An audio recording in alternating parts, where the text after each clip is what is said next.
Hi, I'm Dan Abe, executive producer at 343. And this year at E3, we're really excited to announce Halo Anniversary to the world. We wanted to give an example of campaign, so we used Silent Cartographer to really highlight some of the exciting features we're developing for the game. And now we want to share this with the rest of the world. So this is really your chance to get a behind-the-scenes peek at what we're doing with Halo Anniversary. Hope you enjoy. Okay, so let's dive right in and take a look at Silent Cartographer. This is exactly the same demonstration we gave to the press at E3. In fact, this is exactly the same build. So the exciting thing is that this build has come a really long way since we showed this at E3. It's kind of funny for me to look at it now and say, hey, the game looks much better now.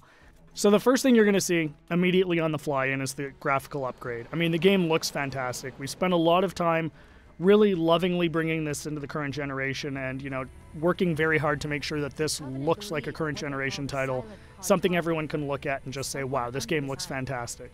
But the big test is really, how does it feel? So let's take a look. So we're going to charge the beach here. First thing you're going to get a taste of when you pick up this game and start playing is that this plays exactly like the original.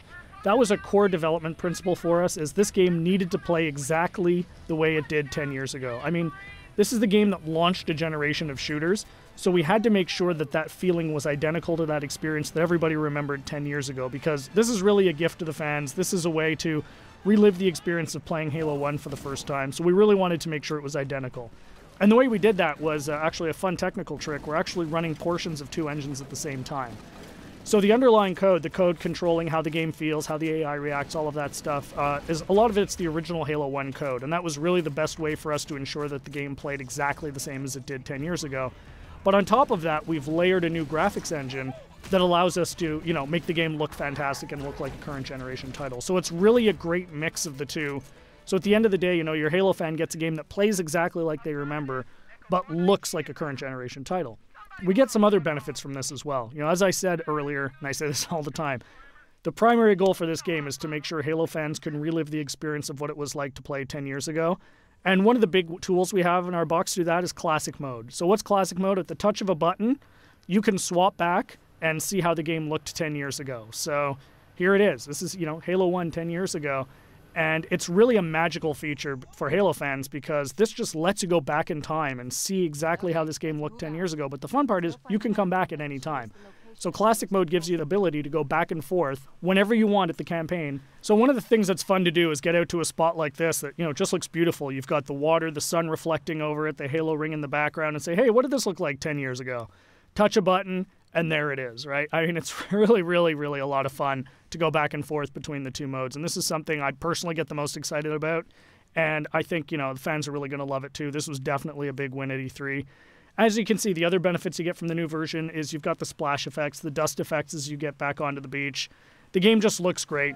The other thing that's fantastic is, for the first time, we're going to have co-op over live for the campaign. So you can hop onto the Warthog with a buddy and just plow through this game and, start mowing down grunts and elites and, just team up with a friend. Get on, go, hook up on live and play through the campaign together. And, we think people are really going to love that too.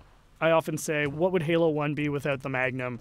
And, of course, the Magnum's back. Everyone remembers that fantastically overpowered pistol that just enabled you to walk through and just mow through hordes of enemies. Tremendous amount of fun. So, we're excited to bring that back as well. Again, you can see the game plays exactly the same as it did. Cannot highlight that enough. That was really, really important for us to make sure that this game played the same as it did, because this is really an iconic game. This is the game that convinced a lot of people, myself included, that you could actually have a fun first-person shooter experience on the console. I mean, I was a hardcore PC shooter guy, who said you're never going to make a game on the console that is going to, make me want to play. And this is the game that changed my, my impression of it.